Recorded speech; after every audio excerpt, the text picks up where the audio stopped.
I'm here at the scene of the crime spree, right behind me. Hey, Strange. Vice Mayor Strange, you'll address her properly. You can kiss my foot. Mr. Rico, you're out of order. FBI, we are asking you to investigate this council. Please look into this council, how they award contracts, the bid process, how they use their positions to benefit their friends and themselves, how they use their positions to attack residents and critics and neighbors and business competition. FBI, will you please look into this? And I welcome the FBI here. If you notice, Mr. Thompson with his plea for the FBI and his watchdog group, this city runs the cleanest in this whole county.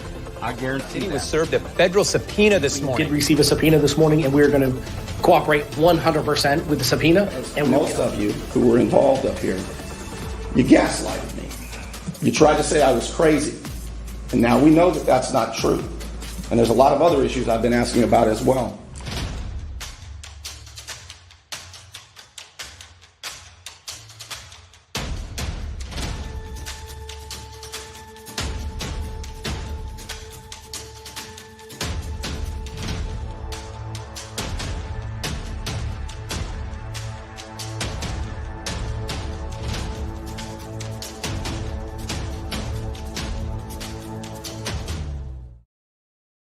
So you are hearing a lot about the Panama City Beach amendments to the to the city charter, which is like the Constitution to the city. And I've asked Ken Nelson to come in and tell us what he thinks about the 8 proposals by the city council, because Ken is a former city councilman. And when I got here in 2007 and began on the radio, I kept reading the News Herald back when they did the news. Yeah, long time ago. Yeah, and Ken was the only guy on the Panama City Beach City Council who was voting for any kind of fiscal responsibility. And you remember the old days when you joined me on the radio? Oh, and they actually had a good time back then. Yes, we did. That's back when I had a big show and I was somebody. Yes, right.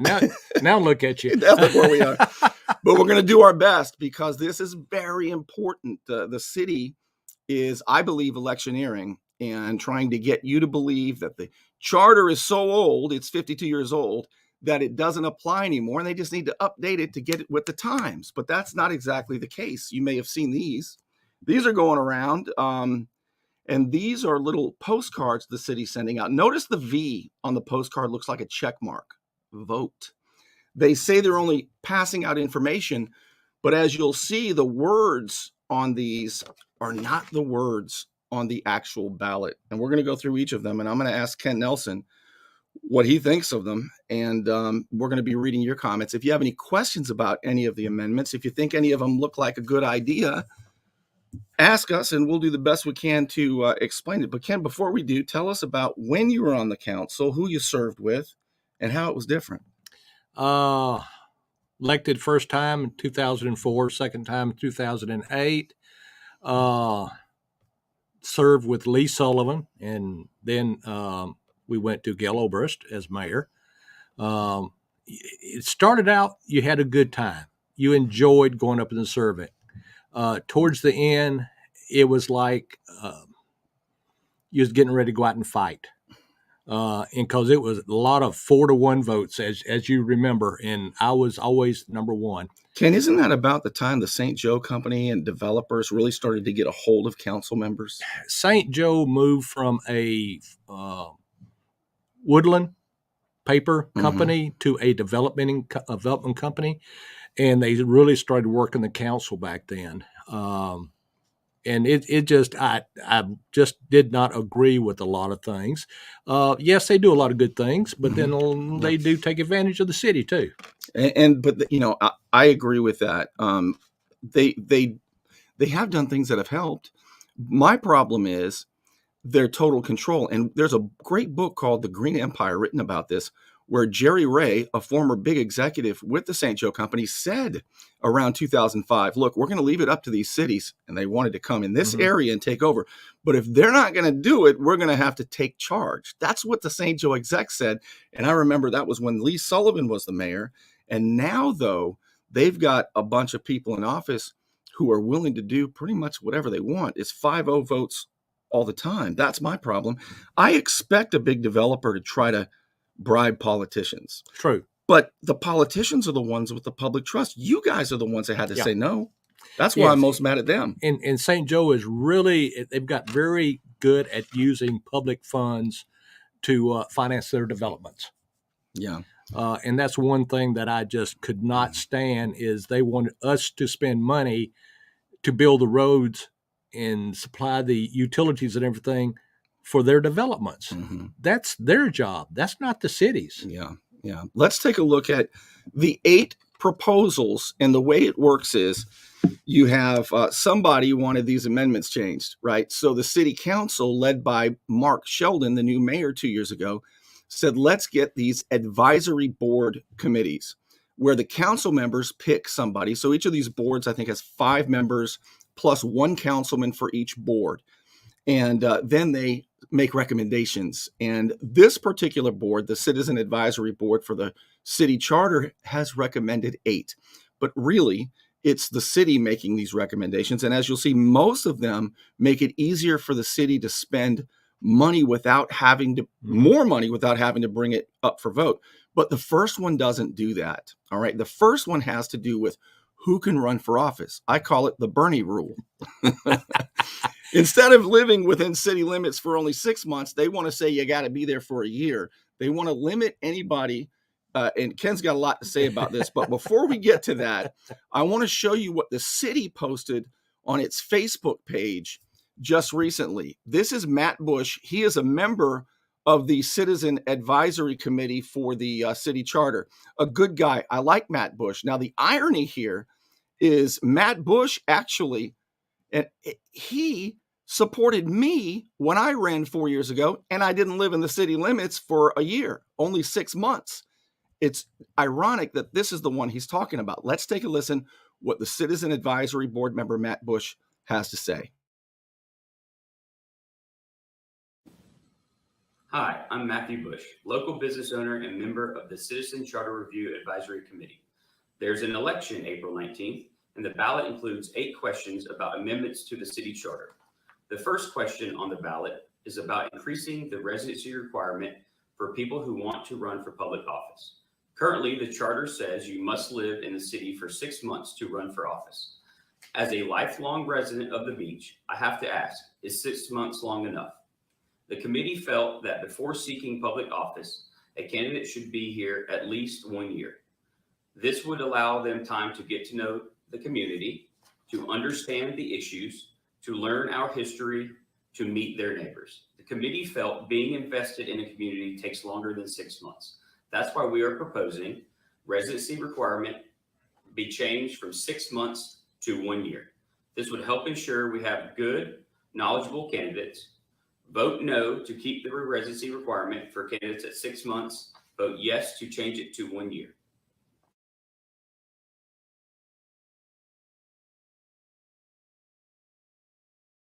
Okay, so there you have it. That's what the city's saying. That's Matt Bush. Again, Matt Bush is a good guy. But what do you think about what Matt Bush had to say? Well, it was proposed to keep the dregs of the earth like you from, squirming in the city at the 6 month mark and running for office. And I can understand that. But then I remembered Paul Casto did that.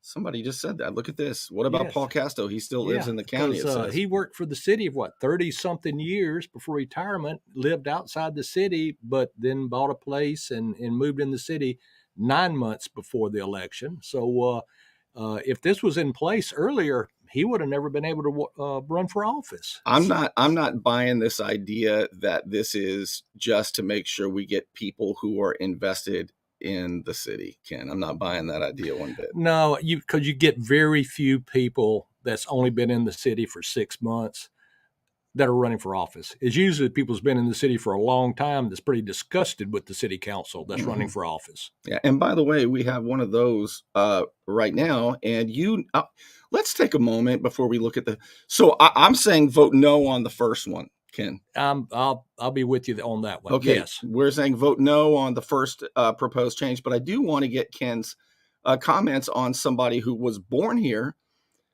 and that's Mary Coburn. You told me about Mary Coburn, who's running against Jeff McConnell. What are your thoughts on Mary Coburn as a candidate? Well, Mary and I go back a long way. We graduated Bay High School, class of 70 together. Shortly after high school, she moved away. She's one of the many that moved away out of Bay County because of lack of jobs and things to do. But upon retirement, she got out of California about as fast as she could and came back here to live and retire. And she's, pretty disgusted with what's going on in the city, and that led to her, wanting to run. And she spoke to me about it, and she spoke to former Councilwoman Josie Strain about it, and we went over everything with her, and she got on board and decided to run. And I'm helping her. I'll tell you right now, I'll do my best because she's going to bring some humility, as she says, to the council. The alternative is Jeff McConnell. And so Mary Coburn's a candidate. Let's go to number 2, the Second Amendment proposal. According to the card that they sent out, which is not the words on the actual ballot, but since it's shorter, let's take a look at it. Number 2, let's look at number 2 together. Setting a cap on sole source purchases at $50,000, increasing purchase threshold on competitive quotes to $100,000 for the utility department only. What the hell does that mean? It's really confusing, but it sounds like they're trying to circumvent the city council on making the choices or decisions on these purchases. If you can't, what's the old saying? If you can't win them with sorry, win them with oh heck, I can't do the word. Can't win them with kind. With if you can't beat them, join them. Well, information. Baffle them with BS. Yeah, and that's what it looks like, because I can't see why we want to throw the responsibility of purchasing to a department head when it's actually the city council and the city manager's job. And I'll tell you, when it's confusing like that, I have a 3-word saying that I got from Miss Sarah Moon, and that is complexity masks fraud. Yes. Keep it simple. Let's take a look at what the city is saying about this particular one. And they put this out today. So this is the Second Amendment proposal that the city's putting out. And I just want to take a quick look at what they're saying about it today. Hi, I'm Mark Schaefer, Utilities Director for the City of Panama City Beach. On April 19th, you will be asked to vote on several changes to the city charter. These are presented in the form of questions. The second question on the ballot is twofold and only affects utility purchases. Currently, the charter allows the utility department to purchase certain goods without going through the bid process when there is only one source that can supply a specialized component. There is no cap on these purchases. The Citizen Charter Review Advisory Committee felt there should be. A cap of $50,000 for these utilities purchases is proposed. The second part of this question, again, which only applies to utilities, would increase our ability to purchase items without bidding them out. Currently, we can purchase by competitive quote goods costing $25,000 or less. The committee felt the purchasing threshold for this type of procurement should be increased from the current level of $25,000 to $100,000. Why? If the city has a failure in its utilities systems, one key part to repair it might cost as much as $100,000. If a sewer lift station goes down, for example, residents who depend on it to keep wastewater flowing to the treatment plant do not want to wait to go through the standard competitive bid process. A no vote will maintain the status quo, meaning sole source utility purchases can be made in any amount and require all purchases over $25,000 to be bid. A yes vote will cap sole source purchases at $50,000 and increase the threshold to buy goods with competitive quotes to only $100,000.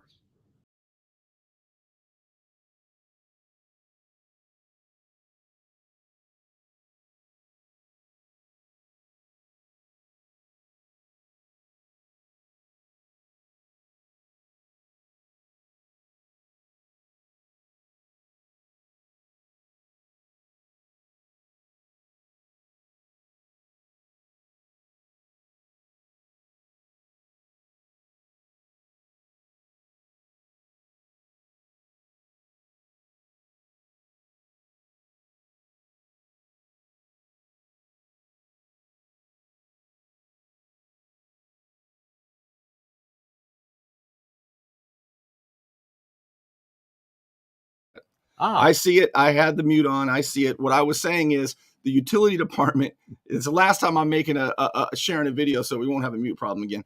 The utilities department is the department that built Popeye Park, and they had a $10,000 spending limit per purchase. They want to up it to, I think they said 50.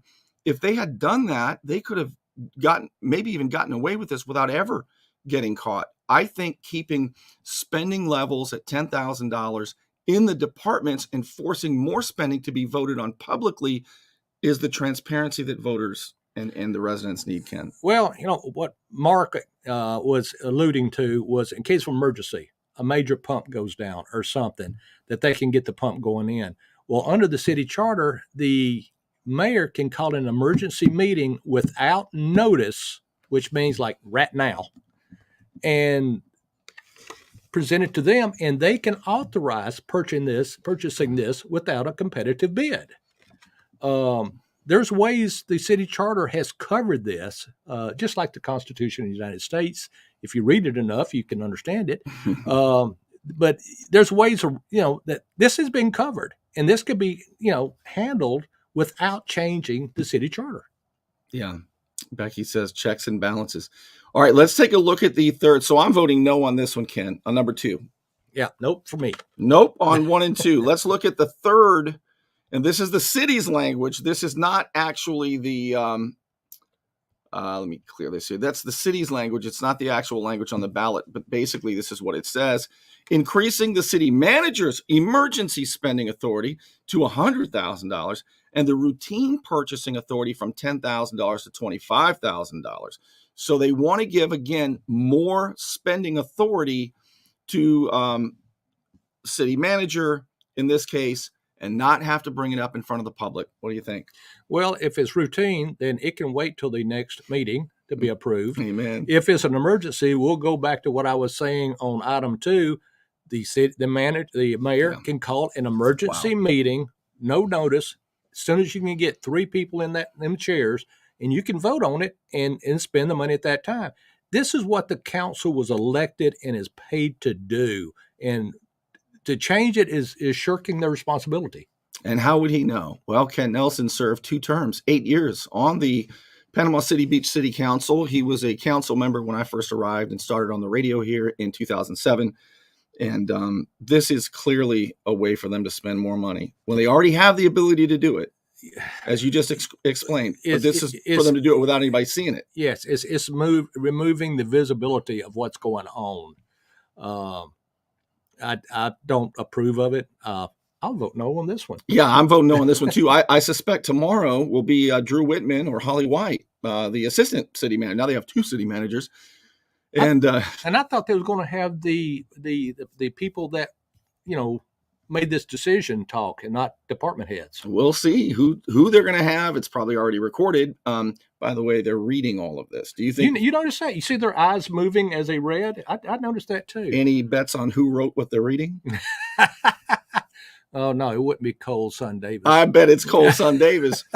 I'm saying vote no on all of them, but as a reminder, I'm saying vote no on number 3 for the reasons that former Councilman Ken Nelson just gave. All right, let's take a look at the fourth one. But first, I got to say thank you to the people who allow me to do this show by sponsoring it. It's a hot time in Florida, and my friend Ryan could make sure your air conditioning is running at peak efficiency. He could even install a new one, built to a higher standard, American standard. Find out more at PCAirrepair.com. Don't let back pain and neck pain get you down. Find relief at Brown Chiropractic Center on St. Andrews Boulevard in Panama City. Dr. Sherry Brown helps people heal naturally with chiropractic adjustments and deep tissue massage. Call 769-3777. All right, let's take a look at what are we on, number 4? 4. This is the 4th amendment that the city council is electioneering and hoping that you'll vote yes on. Number 4 reads, authorizing and this is again, the city's electioneering postcard. This is not the wording on the actual ballot. All right, authorizing the use of competitive bids obtained by other government agencies or cooperating purchasing entities. This is what they call piggybacking. Yes. This is what they call piggybacking, and Miss Sarah Moon has a real problem with these. Well, actually, piggybacking, we actually passed that back when I was in office. That's section 5-7 parentheses 1 of the city charter, Wow. and it allows piggybacking on other government contracts. I'm really surprised this came up because it's already allowed. It's duplication. Yeah.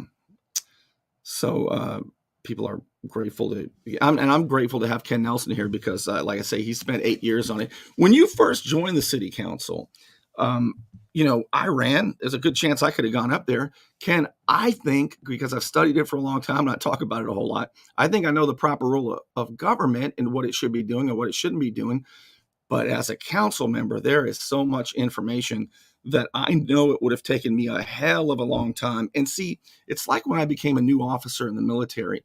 I didn't go in as a second lieutenant, a brand new officer, telling master sergeants what they should be doing. I went to the master sergeants and said, hey, how have we been doing this and what works best? That's the sort of humility I think it takes for especially new council members. How long did it take you to figure out what was going on, really, how it all works? We did a survey at one of the League of Cities down in South Florida one time, just kind of fun. They had probably several hundred elected officials. And what they did was, people that was your first year, how much did you know about city government and the operation? Most everybody held a hand up that nothing. It's like going into a new job and you're in training. Yeah. The second year, you're starting to get the feel of it. The third of the year, you're able to put the square peg in the square hole. And the fourth year, you're running for re-election again. Yeah. So it takes a while to get your feet on the ground, but basically, everybody felt that the first year, you're the village idiot. Yeah. And you're just listening to what people tell you and you're believing them, and that's where you go wrong. And here's something else to know about Panama City Beach city government. It's known as a weak mayor form of government, meaning that the operations are run by the city manager. In this case, Drew Whitman, and Holly White is the assistant city manager. They're the ones that direct staff and department heads, including the police, fire department, all of them, what to do. And then the city manager is accountable to the council. And at any point in time, according to the current city charter, as we saw a year and a half ago, what they did to Tony O'Rourke, at any given time, if 3 members of the 5-member council vote to get rid of the city manager, because the council cannot direct the employees, only the city manager can. But the city manager works at the pleasure of the council. So at any time, if 3 council members vote to fire a city manager, the city manager is gone. That means that the city manager has to try to please the council. I think that's the best of a lot of bad alternatives. What they want to do now, though, is say that the council only can get rid of the city manager if there's cause. So they're changing that. And I may have jumped the gun, but I wanted to explain that it's not the mayor's the boss. Tell us what the role of the mayor is in this government in relation to the other council members. He's just a figurehead that represents the city. He actually has less power than the city council. The city council can make motions. The mayor cannot. That is wow. And that's in the city charter. He's basically just a figurehead is all he is, with actually less power than a council member. That is really interesting. So if there were, say, 3 council members who thought that we have seen the city council get a little out of hand, right? Maybe treat residents really poorly over the years. A city council member has the right to either point of order or make a motion that we can even censure terrible behavior, can't you? If a second council member seconds it, it goes to vote. Basically, we've seen former Mayor Mike Pay-to-Play Thomas. Do you know him? Yeah, really? Lives across the street from him. He ran against Mike Thomas in 2016 and came in second with all that big with that big field. And you've known Mike Thomas for a long time. You guys don't get along. No, we do not. And you do live right across. Right, I live across the street. We won't get into why we don't get along, but most of it's our opinions differ. So, but he would be pretty hostile, and you could have a responsible council censure a member of. Gosh, we've seen former Councilman Hector Solis just berate and even cuss out people. but they don't do that. The No. council does not do what it has the power to do. No, the mayor is not doing, because he is actually running the meeting, and he needs to call down anybody that is out of order, whether they're in the room or a council member. Mm-hmm. Yeah, absolutely. All right, let's take a look at the at number 5. Exempting IT goods and services from competitive procurement requirements under certain situations. Boy, how about that? What situations? All right, now I've got to look because I have the actual ballot language, and so now I'm going to have to take a look at this. So number 4. Here's what number 4 actually says on the ballot.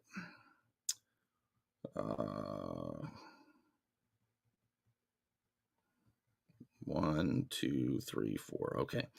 It says, this is what it'll look like on the ballot. Shall the city purchase goods on the same terms and conditions obtained by federal, state, and municipal governments or cooperative purchasing entities of which the city is a member without the city itself advertising for the bids?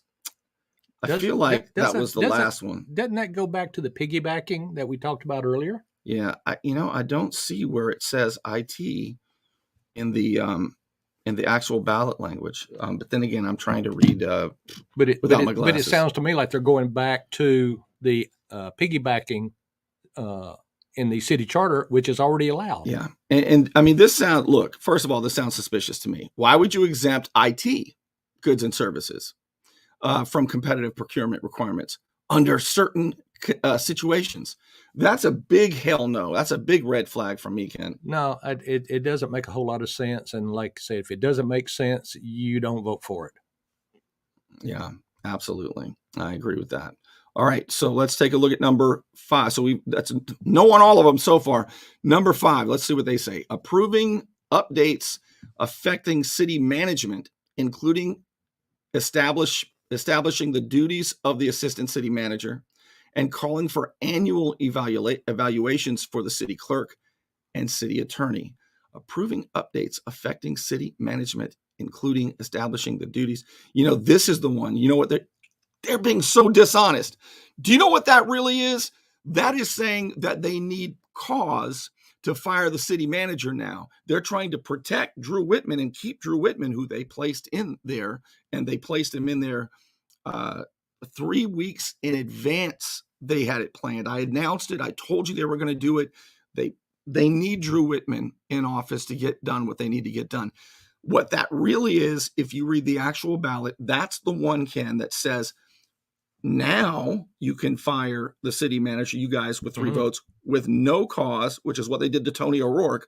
But what they're trying to change it to is you can only fire the city manager with cause.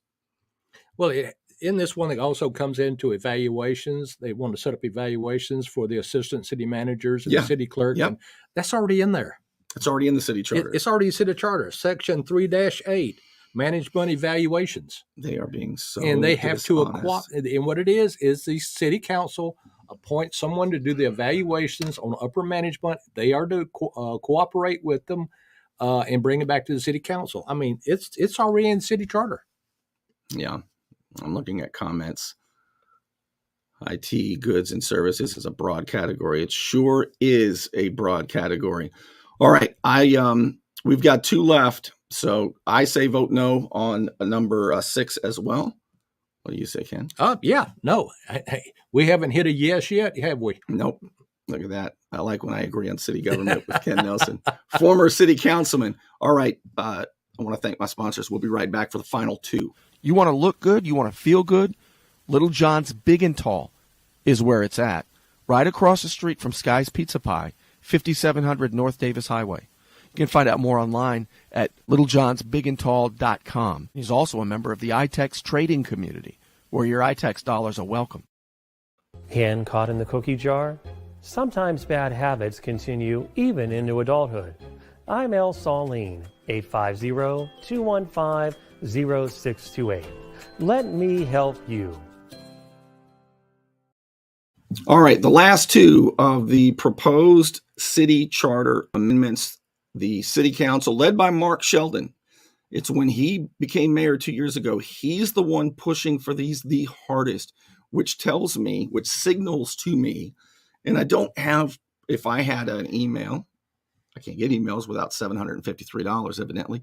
If I could get the public records to show you who is actually pushing Mayor Mark Sheldon to get these things done, I can. Let me tell you why I'm so hot on public records. Investigative reporting relies on two big things: one, public records, and two, inside sources. I got inside sources. I can't tell them who it is. They fired a bunch of people. They thought they had all my sources, Ken, but I got friends. But the other one is public records, and they have made those prohibitively expensive. So I can't tell you for sure who's pushing Mark Sheldon to make these changes. They're hiding that. But I suspect that that's why they put Mark Sheldon. That's why they pushed so hard to get Mark Sheldon in there as mayor. All right, let's take a look at number 7, the 7th proposed change. Revising the duties of the Civil Service Board to streamline hiring, just to streamline it, Ken, and update the causes for employee discipline. And this is the one that makes me the maddest of it all, because they're basically gutting civil service, where all they're going to be doing is hearing grievances. They're already circumventing civil service on the hiring processes, on the promotions and everything. And it's just wrong. And they're saying they need to do this so they can hire good people. This is going to cause them to lose good people, because as good people try to get hired, but the department heads' buddies, friends, relatives, whatever you want to call them, get hired, the good people go on down the road. And it's the same way with promotions. You work hard and all, but just because you're not the one that can brown nose the best, you don't get the promotions or the raises. So no, I'm against gutting the civil service, and we need to go back to the way it was, where they did the interviewing rather than department heads. They did the testing rather than department heads. As it is now, department heads does the interviewing, the testing, and they just take who they want to the civil service for a rubber stamp, and then it goes to the city manager. Ken, I've talked to a lot of people who say it used to be a real pleasure to work for the city. Richard Jackson, the former city manager, was good to people. Paul Casto was a good department head. He was good to his people. They liked working for him. They thought he was going to stand up more for him when he became a council member. They were wrong there, weren't they? They are not happy about that. But it was a really nice place to work. I hear this all the time. Now there are whistleblower after whistleblower lawsuits. We've seen employees humiliated. More employees are quitting and firing. There is a racial discrimination lawsuit. I mean, the environment, the culture inside that city for workers is horrendous. I know. When did it start? And are you hearing the same thing? I'm hearing the same thing. And I know numerous employees that's just trying to get to their 20 years. They don't want to make any waves. They need to get to their 20 years so they don't lose their retirement. And then they're out. They are out. And now we're back to hiring inexperienced people to fill these experienced jobs.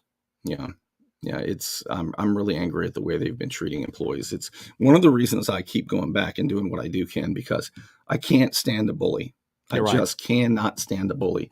They really like Tony O'Rourke, the city manager, Tony O'Rourke. So you don't like bullies? No, sir. You don't like Mike Thomas, do you? No, well, we got it on because we didn't get along. And I got to tell you, I'm going to take a moment to say this about Mike Thomas. I was on his butt quite a bit for that 4 years, enough to where he didn't want to come back. And the same with Councilman Solis. But I do want to say that I find similarities between Solis and Jeff McConnell. I think they're both frauds, and I've told you that. But Mike Thomas is not a fraud. Mike Thomas, he's very authentic. I think he was a bully. I think he's corrupt. But he never pretended to be somebody really other than he was. Like, he never ran and said, I'm a federal law enforcement officer or I'm a Navy chief. Mike is pretty authentic anyway. He is. Mike has what he feels is good ideas for the beach and what he wants to see happen on the beach. It's just that he will not listen to other ideas. It's either his way or no way. And that's where we crossed irons way back early on in my career at the city. Is we were going to do something and he didn't want us to do it. And I won't get into anything else after that. Yeah. I wanted to say that, though, about Mike Thomas. My problems, again, where he was a bully, I thought he was corrupt, and I thought he was running the meetings terribly. But I will say he was authentic, and I respect that in him. All right, we got a question here. What's the city requirement to get these items onto the ballot? How did these 8 items get onto the ballot? The city said, put it on the ballot. Yeah, they voted for it. Yeah. Is what happened. But what they did too is they had these silly advisory boards, which I think they use as a cushion, right? So if they ever get in trouble, they advised us. You know, we're just taking their advice. Even though Jeff McConnell was the head of the advisory board. Yeah, Jeff McConnell is the head of the advisory board to change these. But it's you know, it's the same way as consultants. If you want to do something, you get a consultant. And the consultant says, yeah, you need to do this. It's a good idea. Give me that $200,000 you promised me.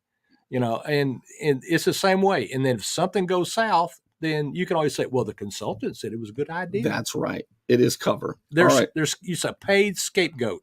Yep, absolutely. The final one, approving miscellaneous updates related to the budget. Miscellaneous updates related to that's all. Execution of documents by digital signature, etc. Approving miscellaneous updates. So they want to update. This is again so vague and broad. Updates related to the budget. Execution of documents by. So they want to change the way signatures are done. And well, let's go back to the city charter, Bernie. Okay. Section 5.5 authorizes facsimile signatures. And that was back, I think that was 12, 13, something like that. That was authorized as a use of facsimile signatures. And that's what they're asking for here. And they do digital signatures today. Yeah. It's they're not being honest. They are not being honest. What they are saying they want to do are ostensible reasons. They have other things in mind. I am convinced. I'm saying that we ought to vote no on all of these. I'm real suspicious, especially when you look in the city charter and you find that you don't need to do that because you've got it here. You know, so why are you asking to do it when it's already in the charter? And anytime I get suspicious, my spidey senses says no, ain't happening. And they've been right. We've been right over the years on many of these. All right, I want to thank Ken Nelson, former city council member, for coming in here and explaining all of these in detail. My pleasure, Bernie. Anytime. I really appreciate it. And I also appreciate. You know, I wonder if the people know that you sit in here with no pants on. I didn't think you noticed. All right, I'm going to thank my sponsors who now wish I wouldn't flash this up here, but you don't know who he is. The Unknown Patriot. Thank you so much for supporting the show. And Ken Nelson, former city council member. We've been doing this since 2007 when I was on the radio, when you were on the council. I really appreciate you always, your common sense. It's wonderful, and I always enjoy your company, Bernie. Some may not, but I do. All right. Thank you. And I'll be back with you soon. Thanks so much for being with us. Y'all take it.